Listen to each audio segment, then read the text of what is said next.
Got some menage a trois, as my French viewers will appreciate, um, because it's New Year's and I need some champagne. And it's not really champagne. Sorry, I know now I offended my French viewers. I'm sorry. It's not champagne. It's sparkling wine.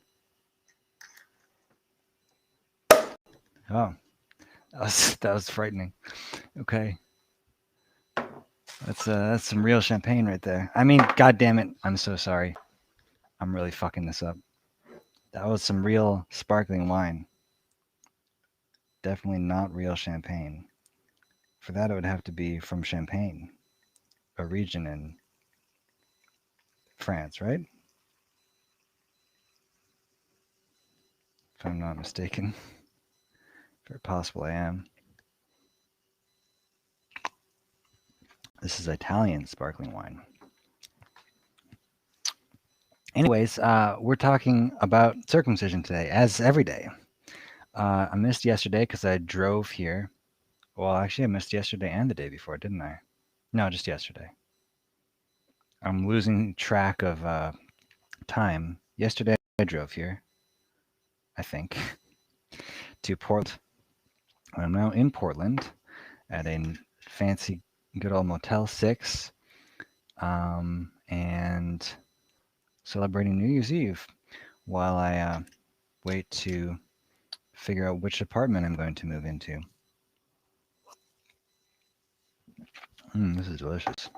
So join me for this New Year's Eve call as we plan out world domination of antagonals, which are closely related. I believe. Let's start out with that actually topic. It's a good topic. You know, I really do think that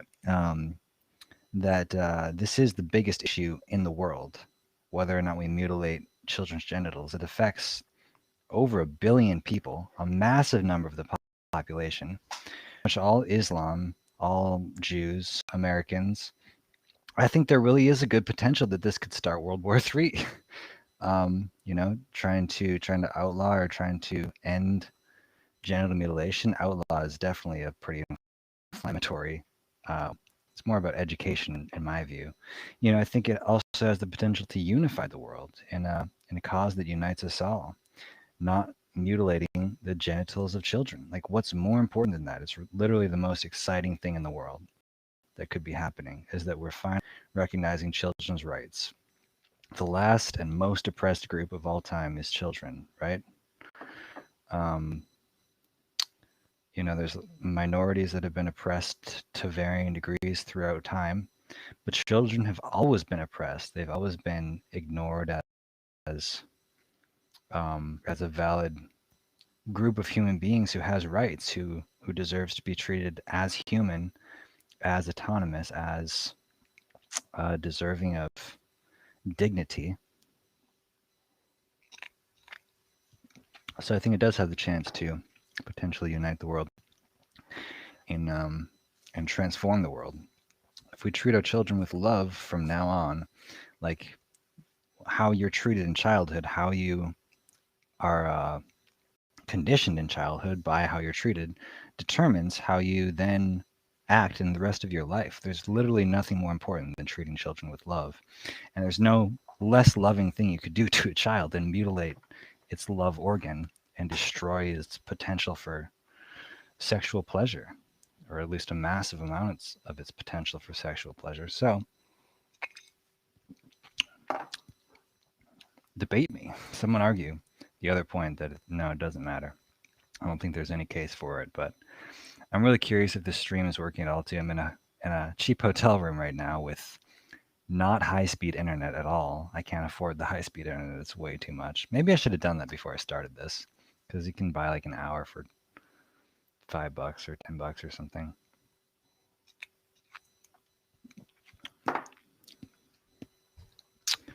Maybe I should have done that. I don't know if this is coming across at all. If you're watching on YouTube or on Facebook and this is coming across or not, let me know. how this is looking right now, because I have no idea. I have no way of getting that feedback. If this is actually coming through.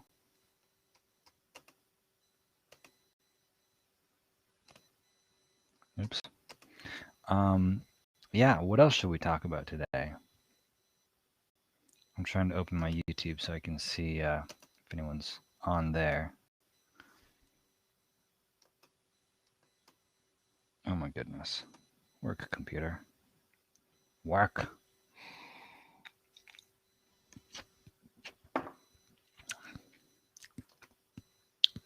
Okay, I'm going to go put this wine in the fridge so that it doesn't get warm.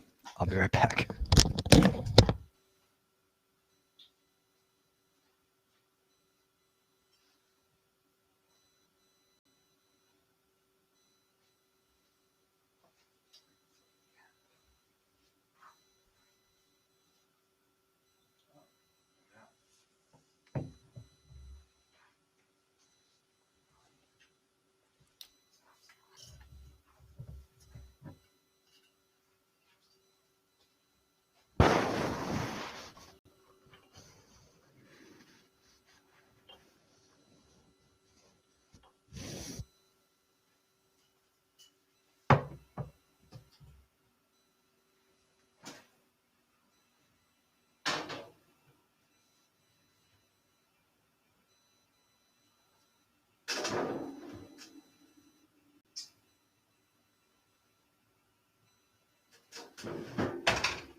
That took longer than I thought. One unfortunate thing about live streams is that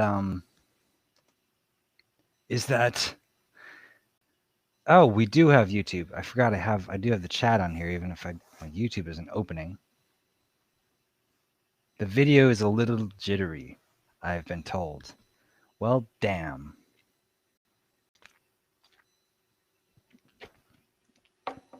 How's the audio? Is the audio okay? Or is the audio also jittery? Would be my question. Happy New Year. Hey! Foreskin and clitori for all in 2021. My room number is 121, which happens to be 11 times 11. So that's auspicious. I really like Portland. Is the video jittery? Or is the audio jittery? Also, can anyone tell me?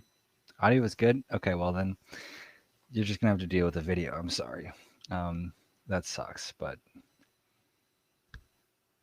you can try to join me if you want on the call. Call in on the link that's in the description of this video.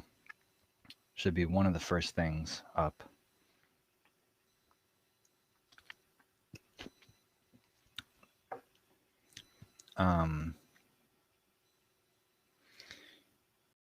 Yeah, I'm tired. I've been driving around all day looking at apartments or looking at apartment locations. And yeah, trying to find my new home here in Portland. I really like this place. It's really wet, which fits me somehow.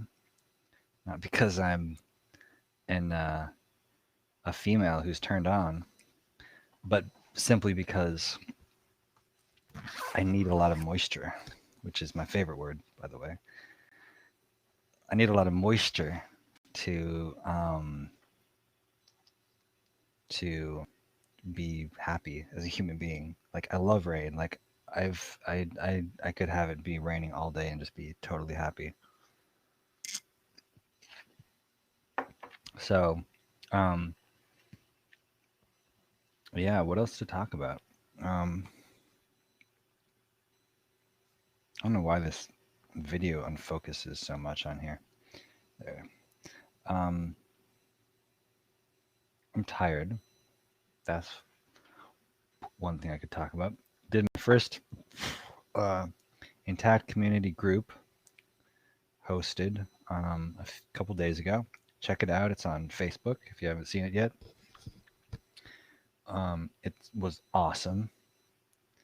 And still waiting for feedback from members. Oh, got 2 now.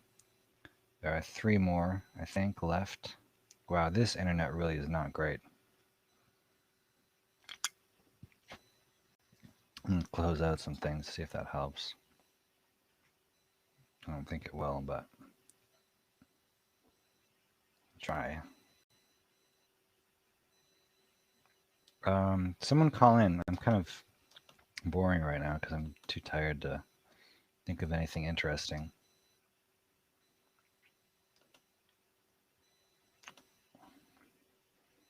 Cool. From Kyle and Robert. Still waiting on the rest of you.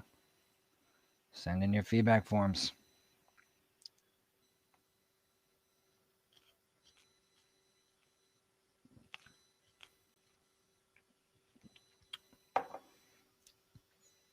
Okay.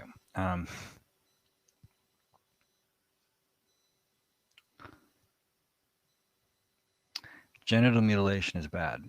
You know, that's what I keep coming back to. It's like, it's weird that that's such a controversial message, right?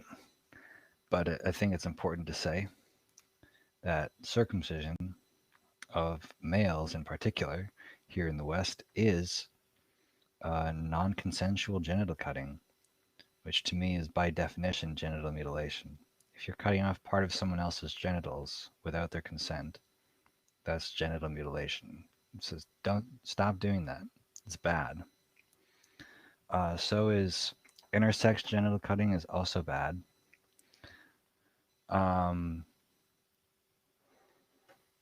don't need to correct anyone's genitals just because they don't look like we think they're supposed to. It's fucked up. Stop doing it. Thank you, Facebook user. I wish it would tell me who the Facebook commenter is. It does not on here. It was Gwendolyn. Thank you, Gwendolyn. Good to hear from you. If you want, you can call in. There's an on here. If you want. It's in the video description. I think you have to tap see more, and then it will be a thing that you tap, and you can join the call.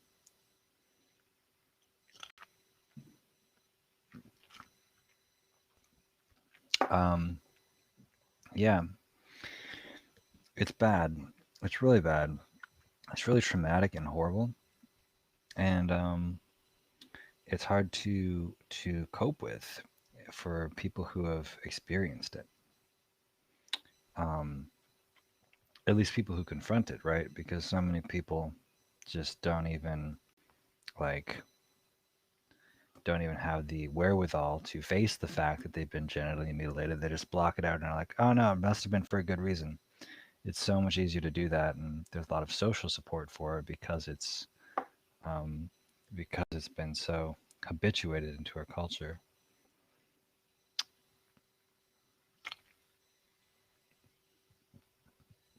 So yeah, I totally don't have enough energy to do this video by myself. Someone should call in. Hi, Jake, and call in. Call into the show by tapping on the link in the description. Not the first one that's https://restream.io. I think that's just like them like trying to get you to buy their software.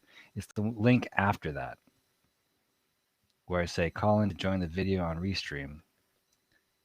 And then you click on the link after that and you can talk to me. Because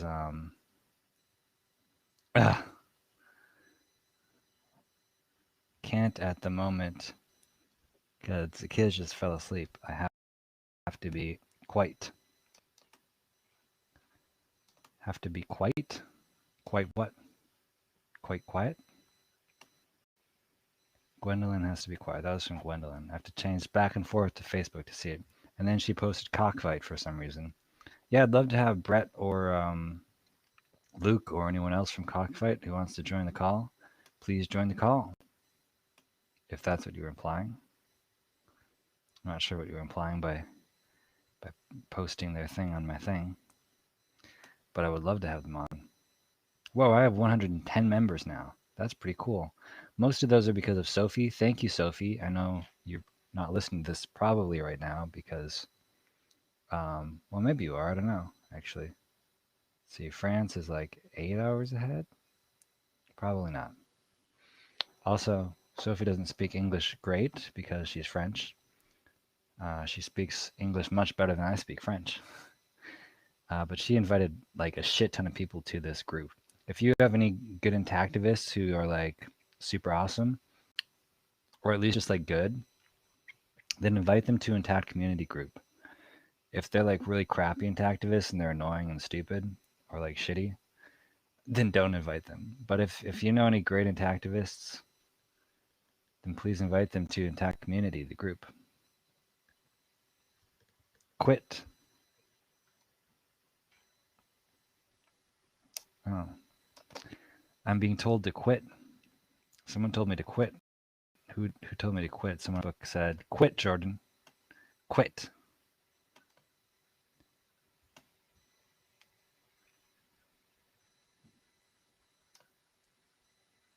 It was Gwendolyn. Gwendolyn said I should quit. I'm sorry.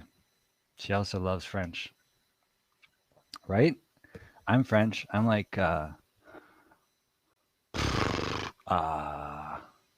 30% French or something like that. Like a lot of French. I'm super French. I'm more French than anything else. It's the best language, as we all know.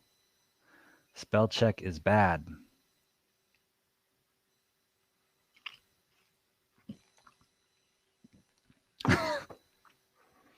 Gwendolyn, you can't spell check a word that's spelled correctly if it's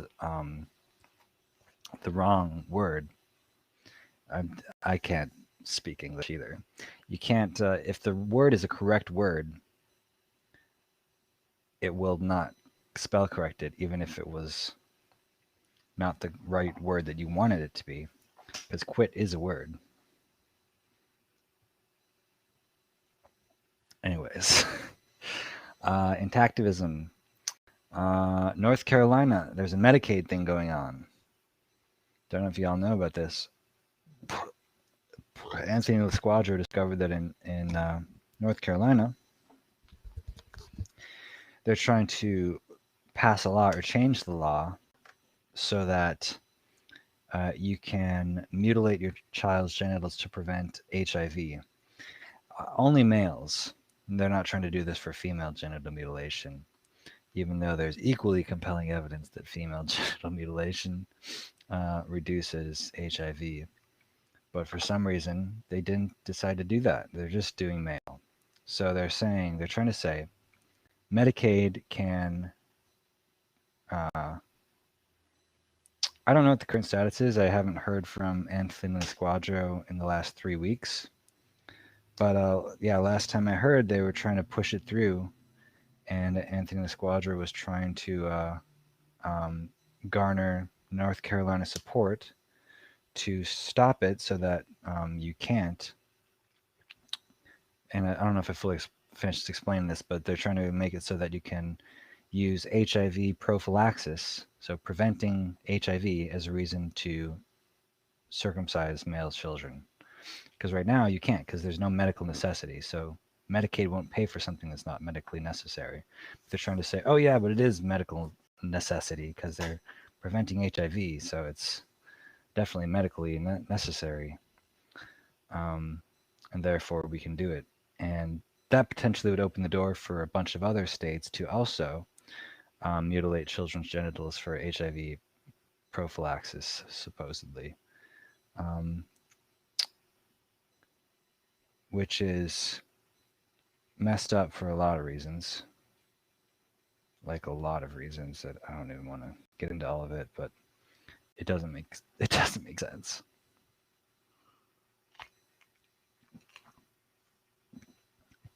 So yeah, that's all I know about it at present. Yes, both Kanki et al. And Stallings et al. Both suggested HIV transmission reduction in circumcised women. Oh, I didn't know there were two studies. Right. So it's like, even if there is a reduction in HIV transmission for mutilating children's genitals, that doesn't justify mutilating children's genitals. I think I like how Carter Steinhoff says it. Even if there was a 100% reduction in all STDs, in all sexually transmitted diseases by mutilating my genitals, um, I still wouldn't do it. I'd still use a condom. I'd still just say like, fuck, I want to actually feel when I have sex. I want the full sexual experience. I'll be careful. I'll use condoms. I don't want to cut off part of my dick, the best part of my dick, the most sensitive part of my cock, no matter how much STDs it prevents. And the evidence is pretty poor that it does prevent HIV. But whether female genital mutilation or male genital mutilation prevents HIV, it doesn't fucking matter. It doesn't justify mutilating children's genitals, no matter how many STDs it prevents. They can do that as adults if they want to, but it's unbelievably fucked up to do that to a child for any reason. People say it reduces HIV, but why does America have way higher STD rates than non-cutting countries? I don't know. That is interesting, isn't it? That the U.S. has the highest rate of STDs.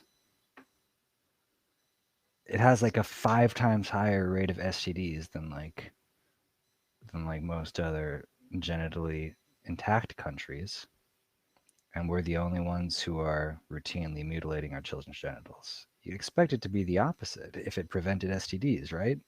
You'd think we would have a lower STD rate, not a way higher STD rate. Greg says, it's outrageous. The entire point of these Medicaid lawsuits is to narrowly define the cases where spending government money is allowed. HIV prophylaxis is a total free call, or a total free for all. You can circumcise everybody. Right. Yeah. I read that with poor emphasis. But correct. The um,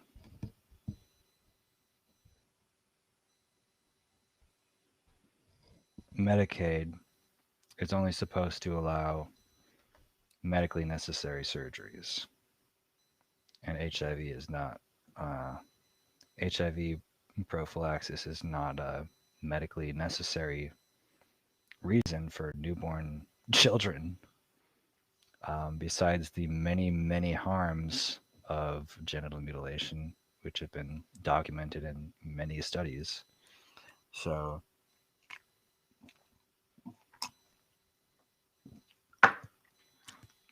champagne. I'm just going to call it champagne because it's good enough.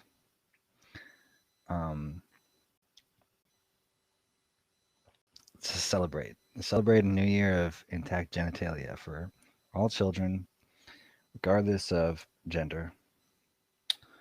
Um,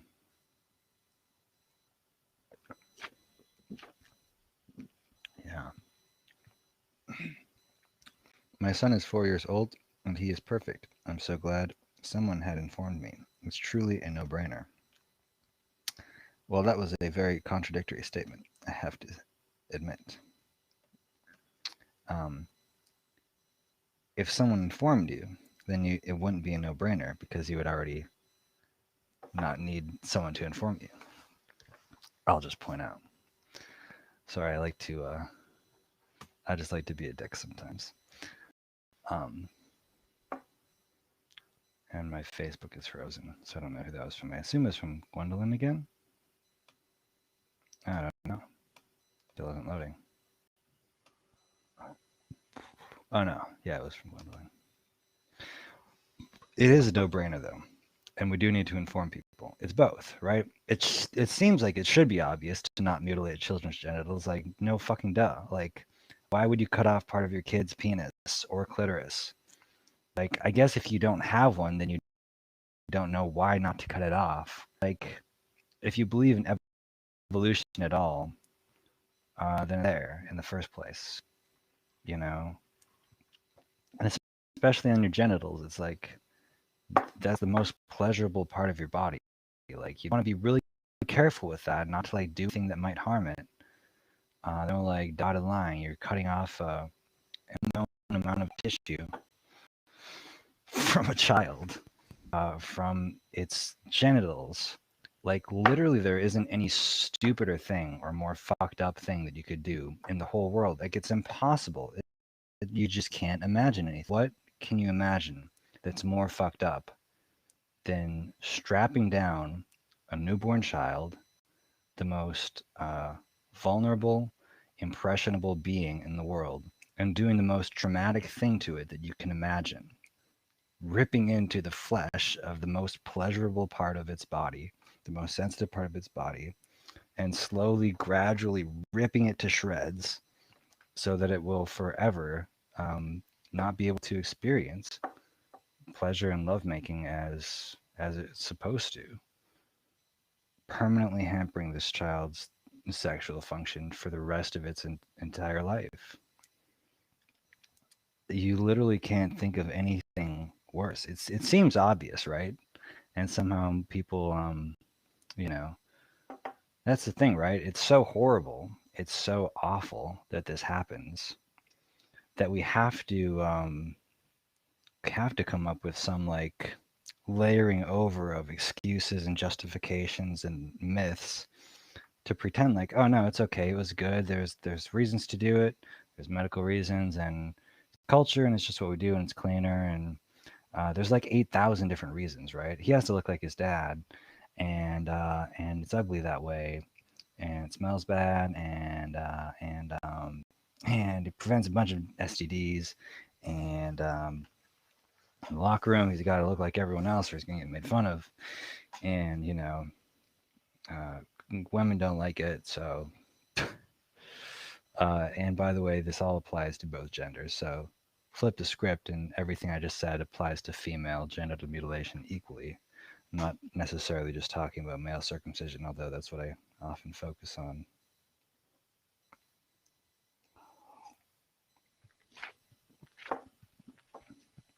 Not just more pleasurable, but the most important organ in reproduction, which drives evolution. Every placental mammal has a foreskin. Now, I'm going to argue with you right there, Gregory Mountshot, because yes, every mammal does have a foreskin. But if you look at the work of the not Australia, but the country right next to it, what's his face, New Zealand, the New Zealander guy. He named the ridge band. Well, actually, he didn't name it. He was going to call it, or sorry, he named the frenular delta, but actually that was um, another intactivist by the name of Jason Fairfield, who helped him name it because he was going to name it something else. And then Jason was like, no, that's stupid. Anyways, he looked at the foreskin and was like, compared it with other mammals, right? And there's a paper on this that's really good. It's like, it goes into detail of like how actually the male foreskin of human beings is very, very radically different from most other mammals. Most other mammals have a foreskin that's actually kind of what the myths go with. Oh yeah, the monkey studies. Yeah, the foreskin is more relevant to humans than it is to other mammals and even the great apes. Okay, you do know. Yeah, I don't like the argument that it's like, oh, every mammal has a foreskin. That's true, but the human foreskin is actually really, really special. It evolved like to be extremely erogenous in a way that most mammals actually, the foreskin isn't that sensitive. The glands is more important for most mammals. For male humans, it became reversed, and the glands isn't that sensitive. It's kind of pressure sensing. It senses pain and pressure. The glands doesn't really actually do that much in human beings, though. All the nerve endings switched around in a very, very short, rapid evolutionary time span, which indicates that this is extremely important to human sexuality, which is again like really interesting because humans are one of the only beings who have um, who have sex for sexual pleasure and for relational issue or reasons, even if they are not trying to reproduce. They have sex just for fun. They have sex because it feels good and to make the relationships better. And humans also are the only ones with extremely sensitive, specialized foreskins that are like extremely densely innervated with fine touch nerve endings. In the way that most more of a glands that's innervated. Humans have a foreskin which is extremely innervated and erogenous, and it evolves in a very rapid time span, which is strange. It also would have been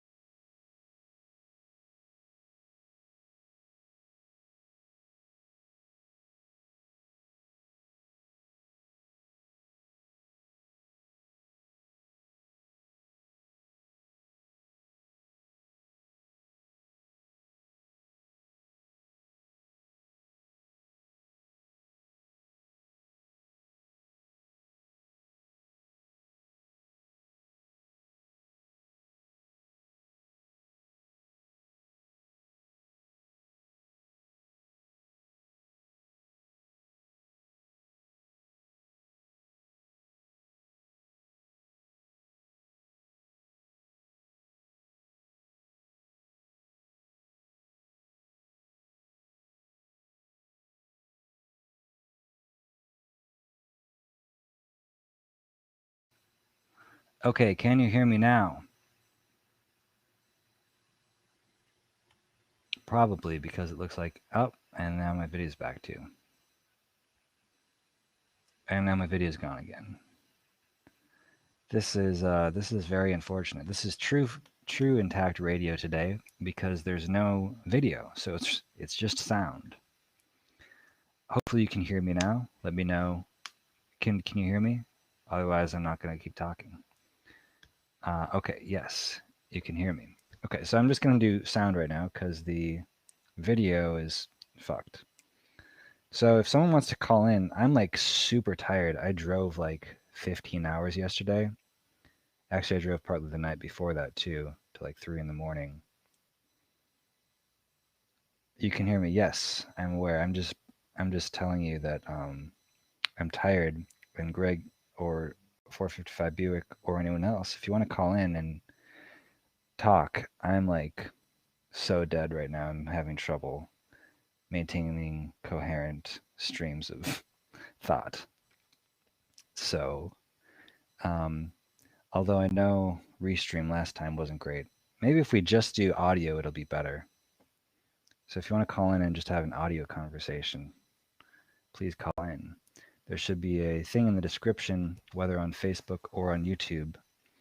Not the first link, which is to the Restream site, but the one after that, where I say join me, and then there's a link, and you can talk to me. Maybe I need to do this during the day because no one's calling in right now. Call in, call, do it, do it.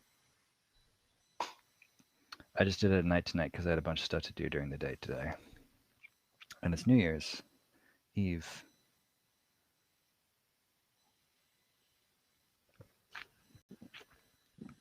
Mm.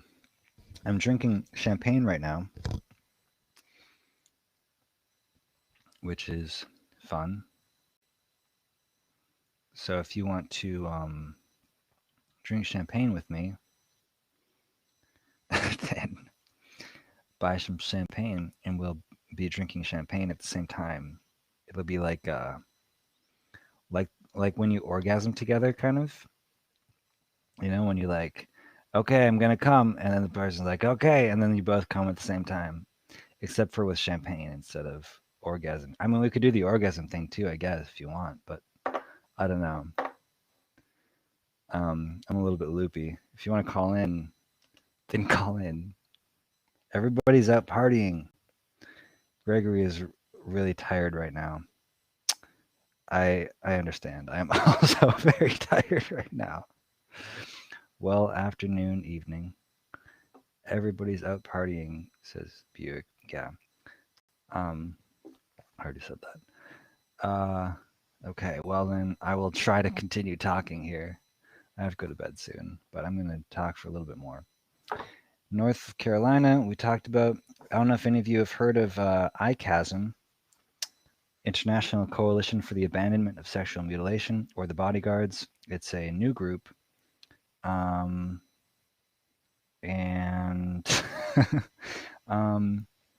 yeah, it's been through some controversy lately. But apart from that controversy, which has been really fucking annoying,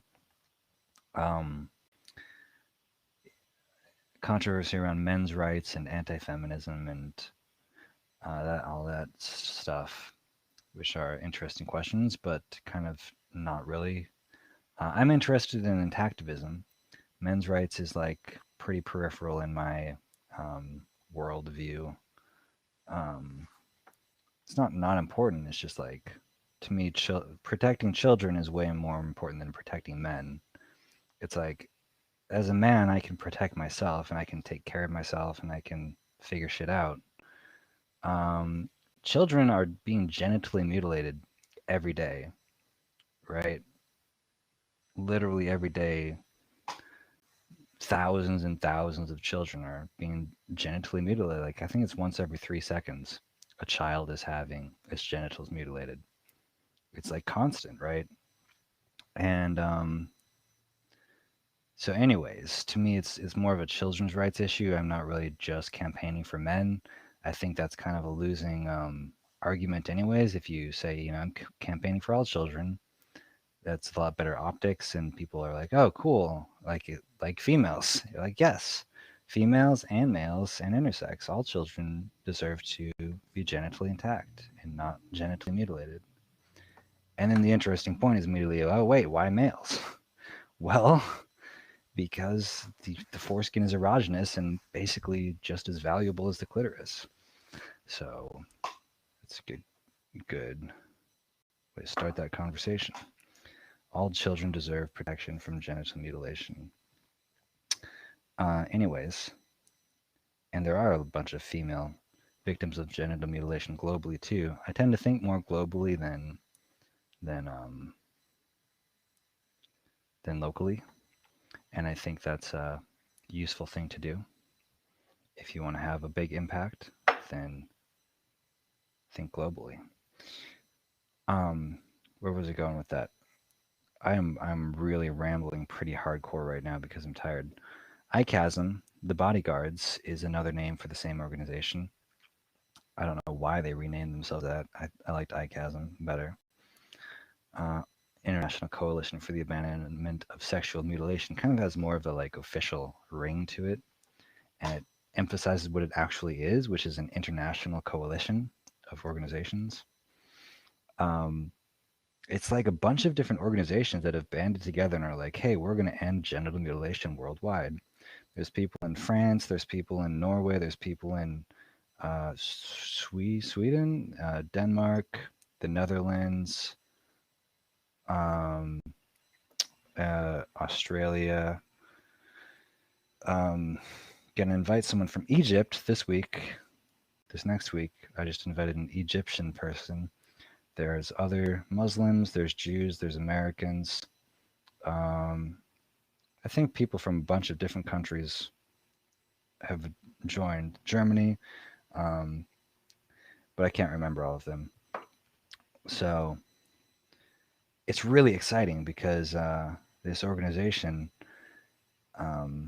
is kind of unifying all of the voices from all of these, Britain, all of these different countries.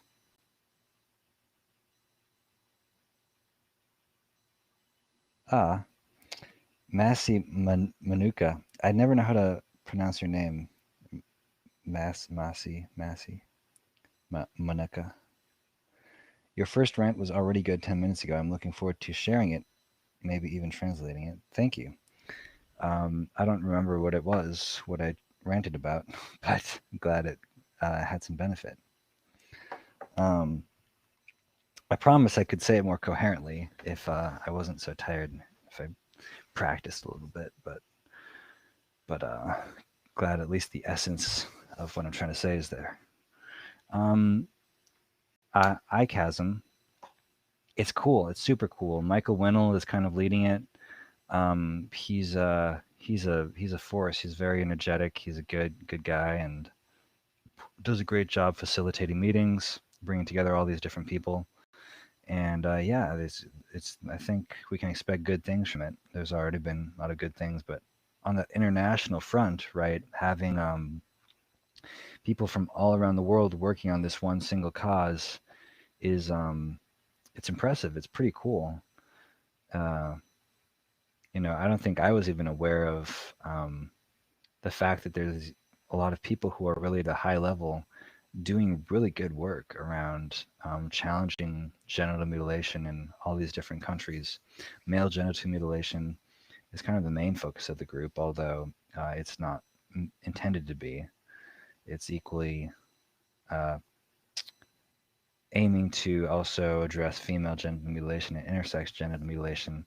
Here's my view on why I address male genital mutilation primarily. It's simply a logistical and strategical decision. It's not because male genital mutilation is any more important than any other kind of genital mutilation. Um, Originally, that was part of why, because I was actually addressing my own genital mutilation. But as I've started to think more critically about it, it's like, well, if I want to unite everyone around the cause of ending genital mutilation, there's actually more people working on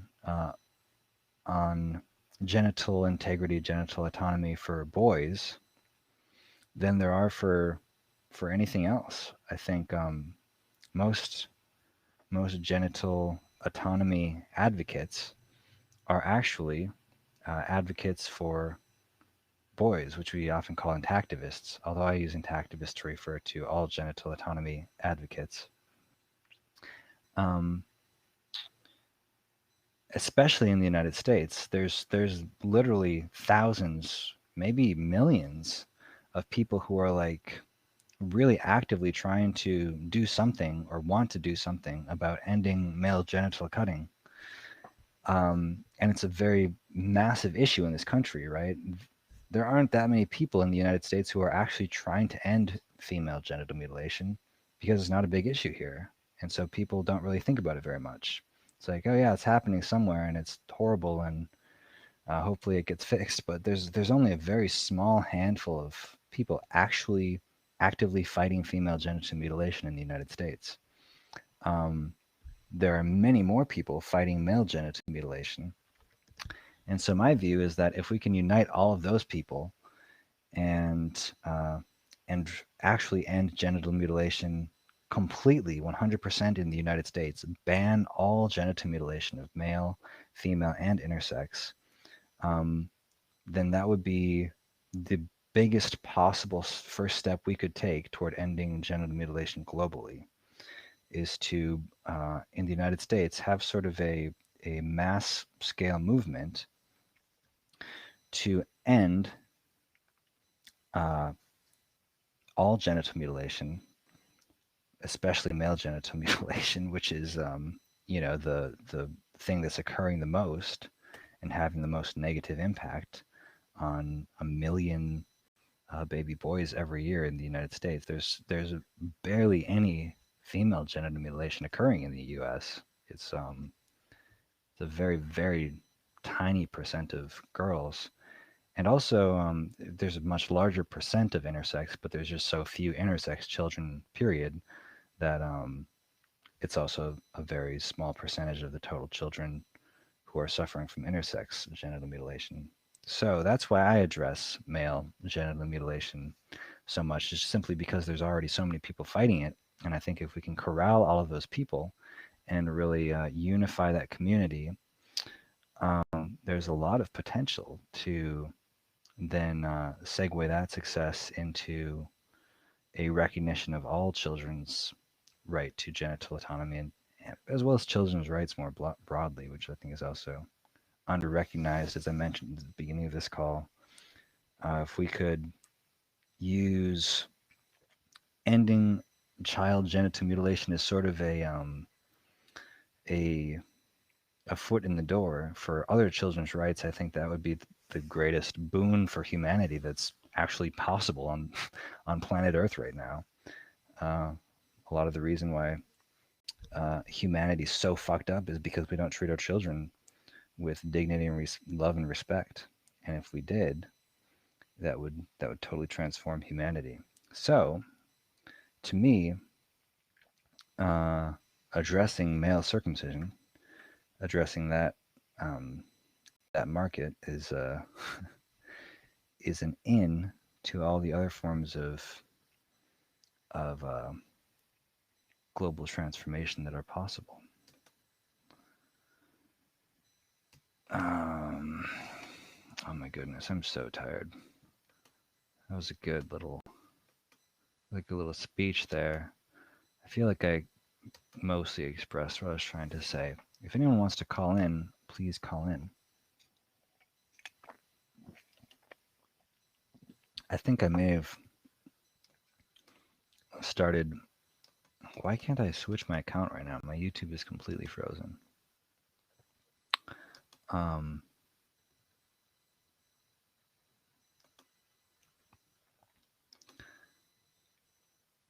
I'm trying to find out if there's anyone actually watching this right now, because I can't really tell.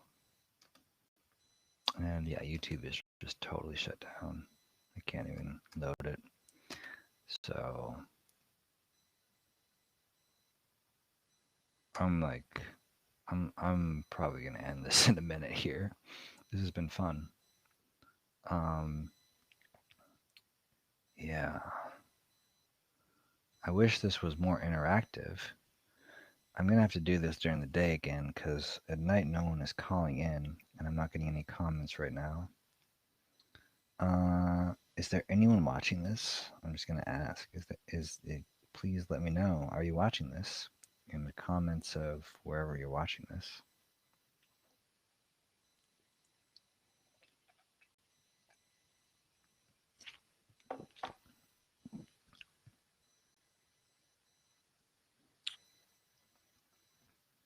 No one is commenting. I'm gonna assume no one is watching this right now. I'm sure maybe someone will watch it later, but I hope not because this has been a pretty lame video.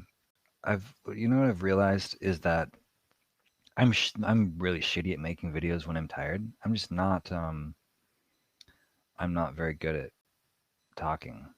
Highway Corsair said, "Great stream," and Gregory Melchuk said, "I'm listening to it. Hopefully you can get more views in the day." There's 4. Oh, I guess there are 4 people on YouTube at least. Okay. Well, cool. It wasn't all in vain then. I thought maybe people tuned out because I didn't see any comments. And I can't load YouTube, so I can't see it directly. Yeah. I'm probably gonna log off, guys. I'm so tired. I just can't. I can't produce anything of value at the moment. Let me before I go. Part of why I wanted to be on here tonight is because it's New Year's Eve, right? And it's like, oh, I just missed New Year's in Mountain Time. All of my Colorado fans, Happy New Year's! And whoever else is in Mountain Time, who I don't care about. Sorry, other Mountain Time people. I only care about Colorado. Happy New Year. Have a good night, Greg. I'm actually going to say one more thing, though, before I go, which is New Year's intentions for intactivism. What's your intention this year for ending genital mutilation and or achieving healing and restitution for victims of genital mutilation, which is equally valid and important in my opinion, especially for mobilizing the public, right? Because why would anyone who's a victim care if they're not going to get anything out of it? Hopefully they care because you can protect children from genital mutilation, which is a good enough reason.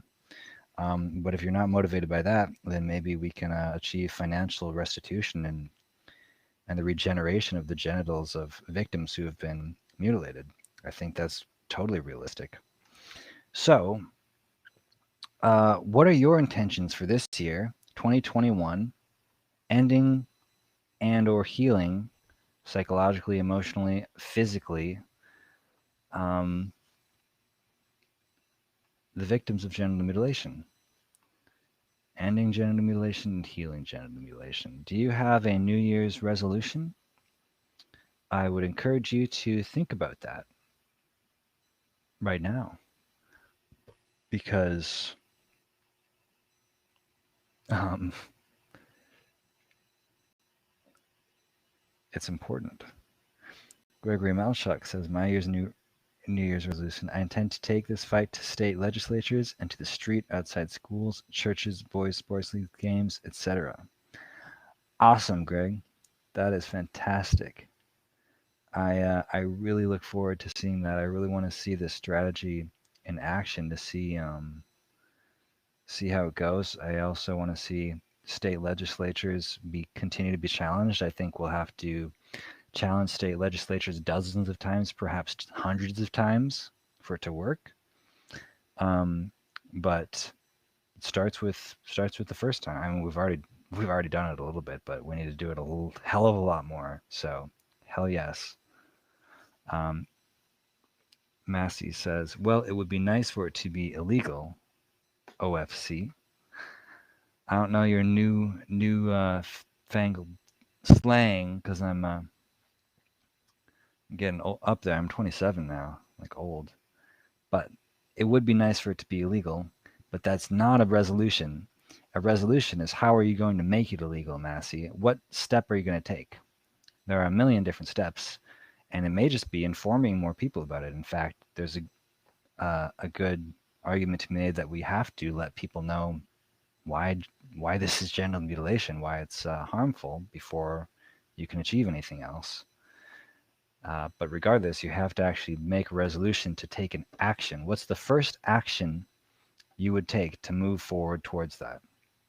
Could be anything. Might even be some personal development or something you have to do. What's the first step, resolution you can make to move toward genital mutilation? So making it illegal isn't necessarily a resolution unless that's got some concrete action tied to it.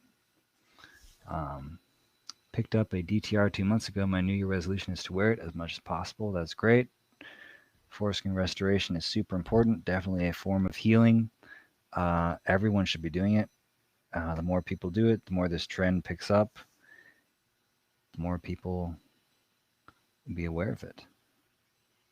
Let's get some deep pocket celebrities involved. Again, what are you going to do to get deep pocket celebrities involved? There's a million different ways you could try to achieve that, but what's your actual action? What's your actual commitment right now to move forward and make that happen? Is what I would ask you for a 55 Buick. Highway Corsair. Here in Canada, mutilation rates are not nearly as high in the US, so I'm not sure if there are many activist groups here. James Lowen is there. I don't know what. So is the intact guy. He was in American Circumcision. What's his name? Uh, don't remember his name. The revolution will not be circumcised, I think is his thing. I Heart Foreskin shirt guy on American Circumcision. He's in Canada. I don't know what other organizations there are. I think there's something else in Canada, but I can't remember.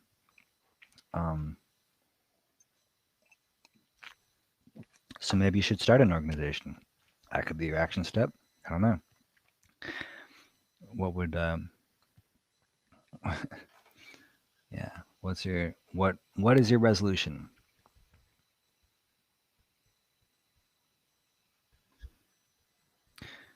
No, Massey, not because it will still be happening, just because you have to have an actual action. What I'm asking, okay, one more time before I go, because I have to log off in a minute here.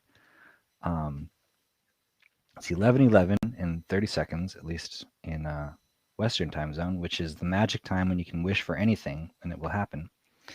So um, let's make a resolution to what is the biggest action you could take in this next year or project that you could take on to move toward the end of genital mutilation and healing for victims of genital mutilation is the question I'm trying to ask. The action that you individually as a human being could take. If you are running an organization, it could be, that your organization could take. But if you're just an individual and trying to figure out right now, like what's my life, what's this all about? What is an action step that you could take to move this mission forward? Something concrete that you could do that if I was watching you, I'd say, oh, look, he's doing something. Some concrete action you could take to end genital mutilation or to find healing for victims.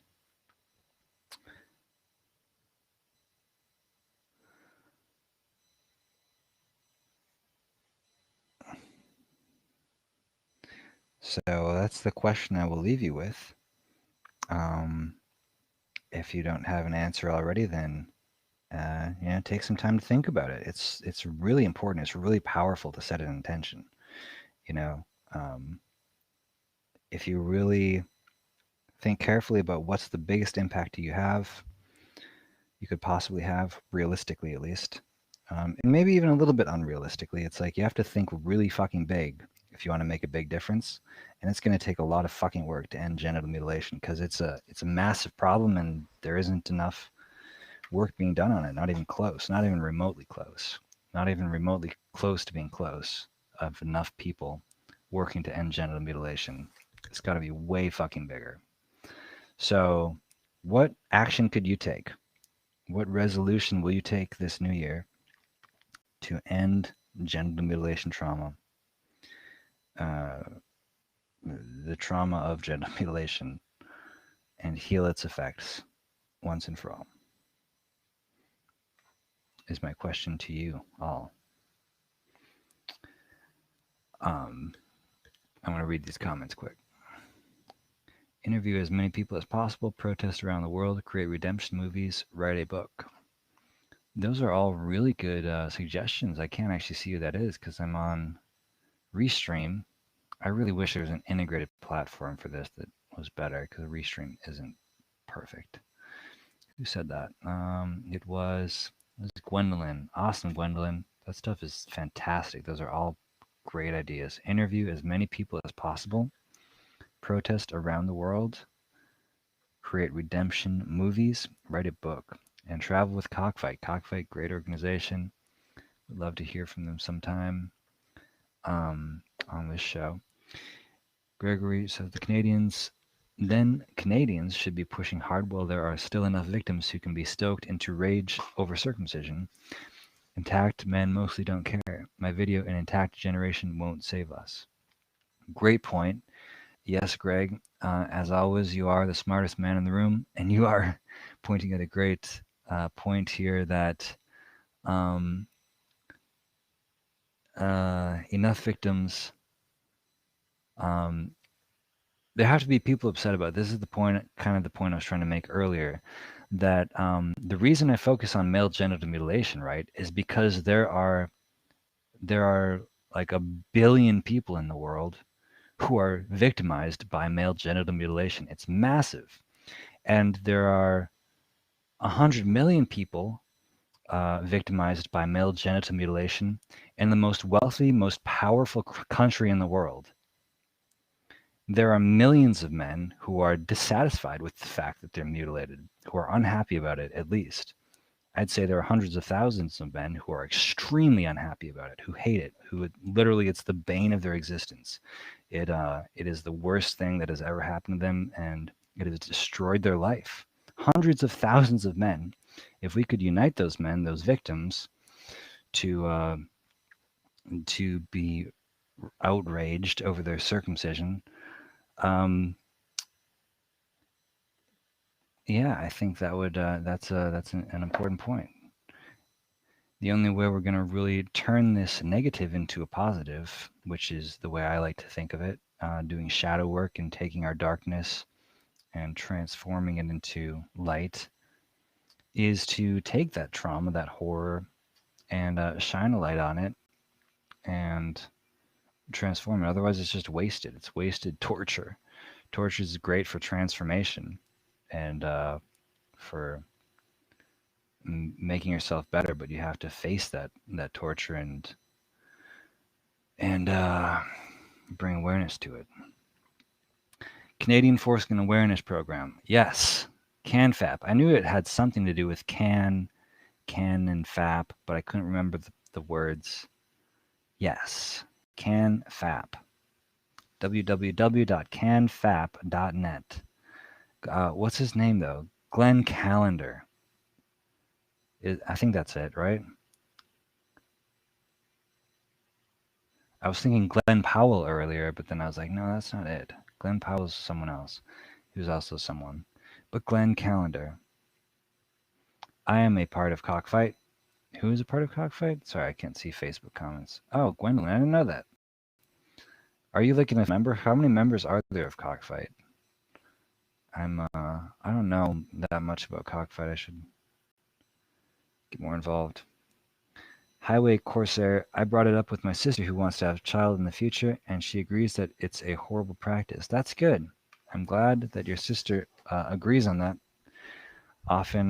Too often I've heard that people, try to tell their siblings and they don't agree on it, and it's like, oh, fuck, this is literally like a fucking nightmare, like so many aspects of circumcision. My brother was the same way. I showed him, my introduction to him was to bring him to the premiere of American Circumcision, and he's like, yeah, this is bad. I'm going to restore. He's now a top 30 porn star, by the way. My bro. Restoring. That's significant, I think. Somehow.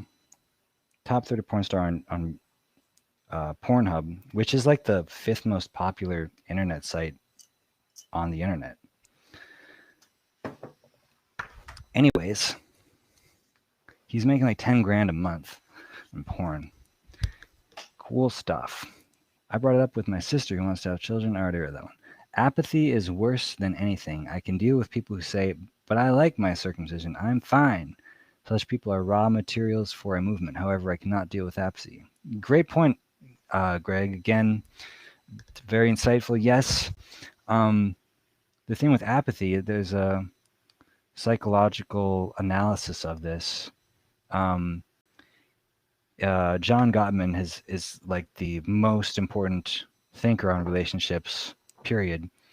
And he's shown that people who have just like total apathy toward each other in communication, basically their relationship is right about to end. They're like on the brink of their relationship being completely destroyed. If you want to extinguish any behavior, the best way is to completely not respond to it. Just don't answer. Just pretend like it's not happening. That's the best way to make someone stop doing something. If people are fighting, if they're like at each other's throats and hate each other and screaming at each other, their relationship is going to continue for a while.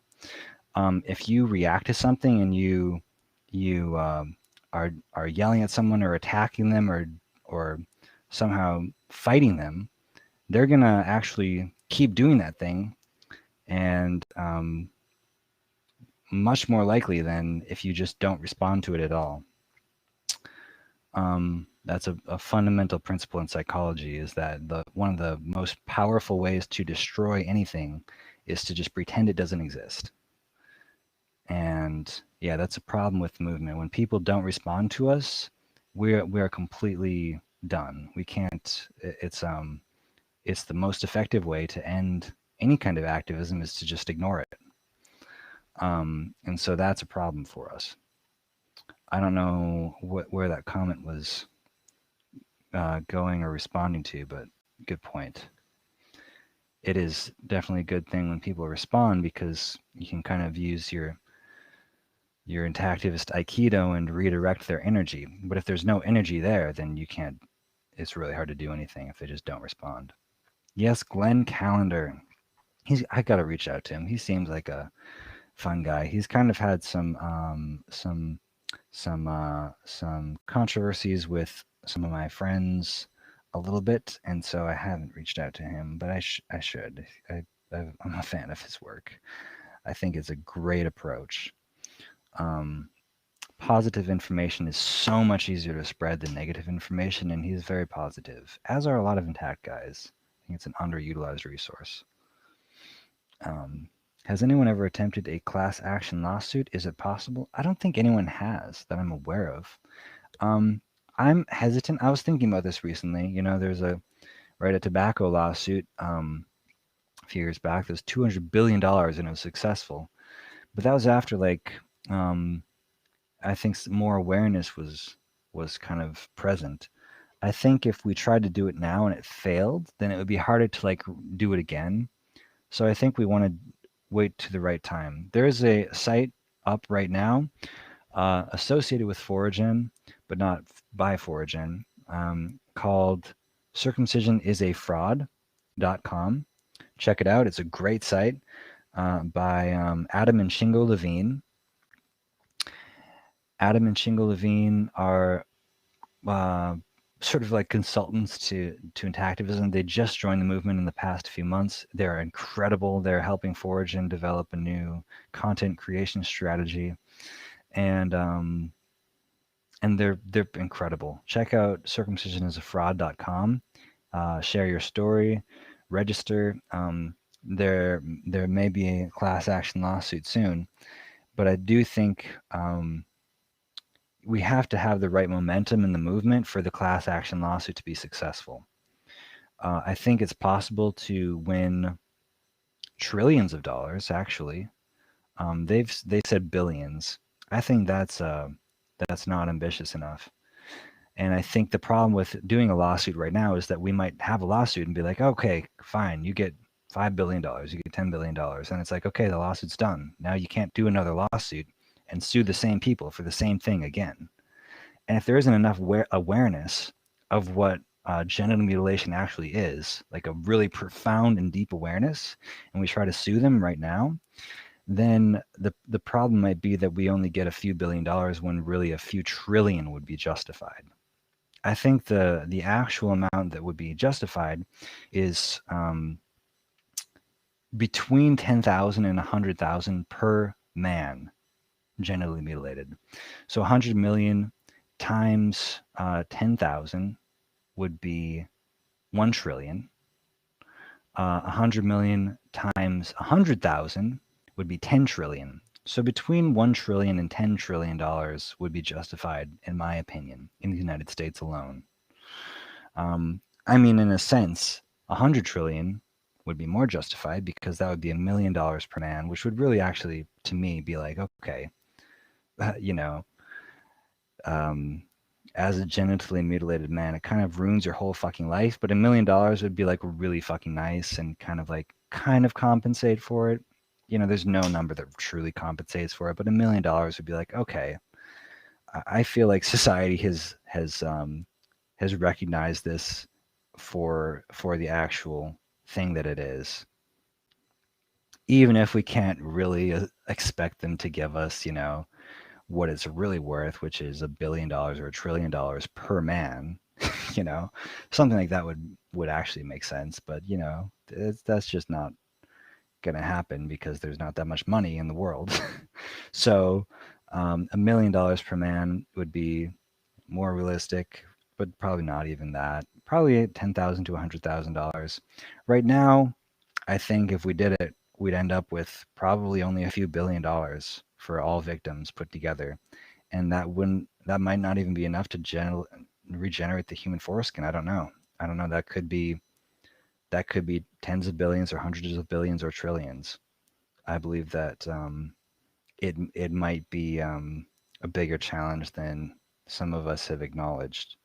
I don't really know. It's hard to say. But I think I would rather have the cultural revolution come before the class action lawsuit so that we can get the money that we actually deserve. Um, That's my opinion on that. We are all spiritual beings in physical bodies living in a divine universe. You know, for most of my life, I've been really into New Age stuff. Now I'm kind of cynical and and anti-New Age. But yes, we are. I don't know how that related to anything, but um, sure. I don't know. I don't know. How did that relate to anything? Tell me, and I'll respond better to it. I like meditation and I like spirituality, but I don't know what you're implying. I think I read on a Discord the other day somebody's going to try a class action. That's probably circumcision is a fraud. That's probably the same guy as Adam and Shingo. Maybe it's someone else, but a lot of people say a lot of things. Like, you know, I'm sure hundreds of people have said they're going to do a class action lawsuit, and 99% of them have not actually done anything because that's what people do. But if it's like a real thing that's actually happening, I'm curious and I'd love to hear more about it. You know, I've heard about dozens of circumcision documentaries and lawsuits and all these exciting things that are happening, but most of them never materialize because actually doing something is a lot fucking harder than saying that you're going to do it. Wasn't Foraging supposed to be around 10K USD? It should be free when it's available. It should be, right. So $10,000 per man, if that was the lawsuit, would cover the surgery alone. But it wouldn't actually cover developing the surgery, which will be millions or possibly billions or possibly trillions of dollars. So if it was $100,000 per man, then that would cover, that would be $10 trillion, which would cover the surgery for every man, plus the surgery, even if it cost $9 trillion to develop. But really, even if it was just a $20,000 per man lawsuit, that would be $2 trillion, which would cover the surgery plus $1 trillion for developing the surgery. I don't know. These are my thoughts. I think this is important. I don't know why I haven't heard anybody else talk about this. Maybe it's because people don't think about numbers very much. I love numbers, and I'm very good at math, so I think about these things in concrete terms. At the moment, it's not even possible to regrow a human foreskin, which really underscores that the foreskin is essentially priceless, infinitely valuable, says Gregory Melchuk. Yes. At the moment, I suppose you could say that. But I don't know. I don't know. I don't like infinity. As I just said, I like math, and I think infinity is kind of a very sketchy concept.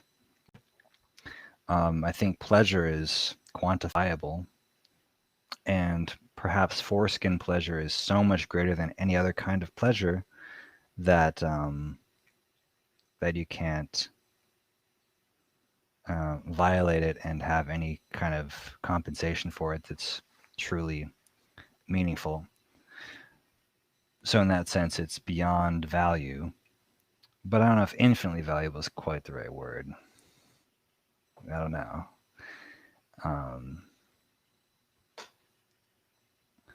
Between the ages of 0-7, our minds are running on autopilot. We must brainwash ourselves before the world brainwashes us. Communication is the key. Interesting. I'm still not quite sure how this relates to intactivism. It has a lot to do with human rights. Yeah, I mean, certainly I've definitely, you know, it's very true. Genital mutilation is a form of brainwashing. It really warps your mind. It does some really fucked up shit to people, especially sheeple. You know, people who don't have a particularly strong mental or moral self. It really fucking warps you in some crazy ways. I don't know if that's what you are talking about, but Greg says, I'm honestly pretty much over the Foragin method at this point. I'm working with people on splicing the axolotl regeneration genes into a virus to embed it in lab mice and see if limbs grow back.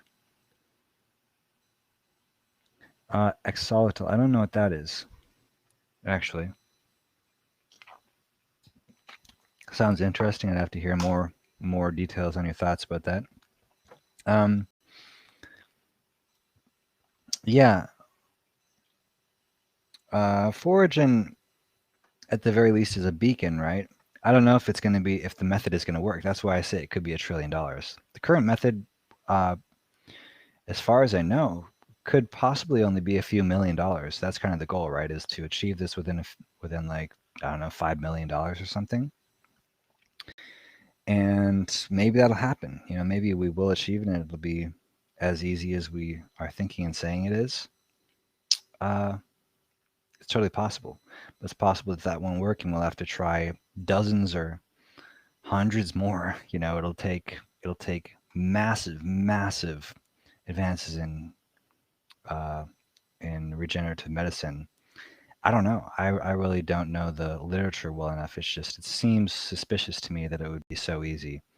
I think it could require literally dozens of different labs all working on this simultaneously through multiple different methods.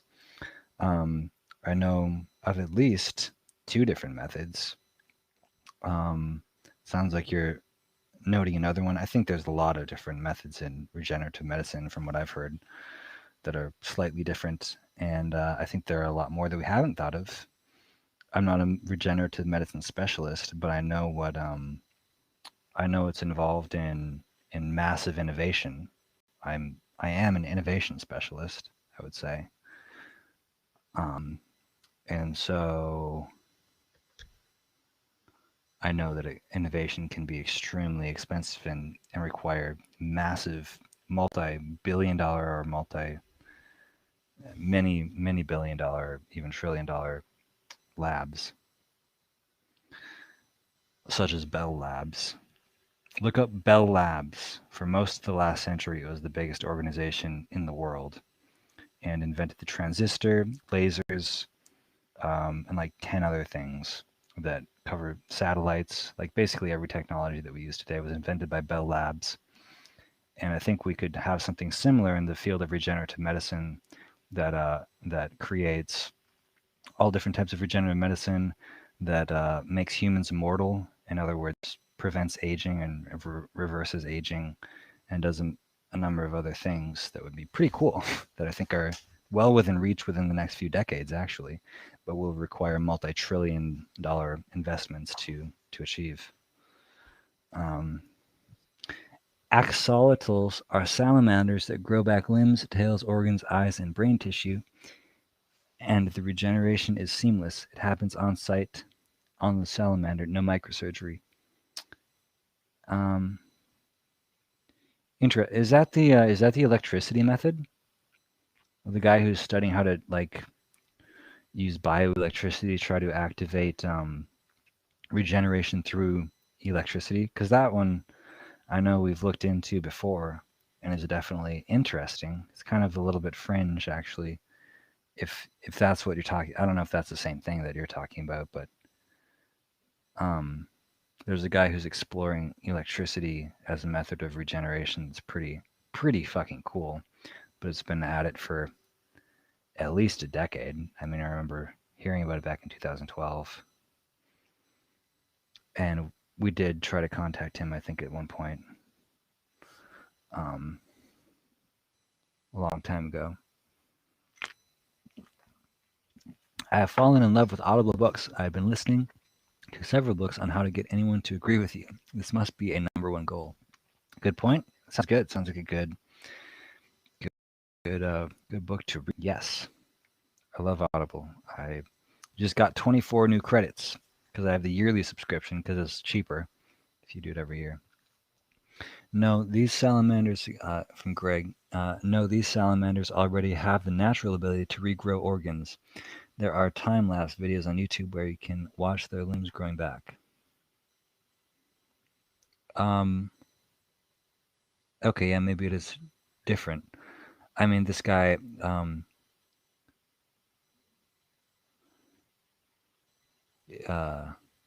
yeah, I don't know. I don't know if it's the same thing, but it sounds like this is reactivating a gene somehow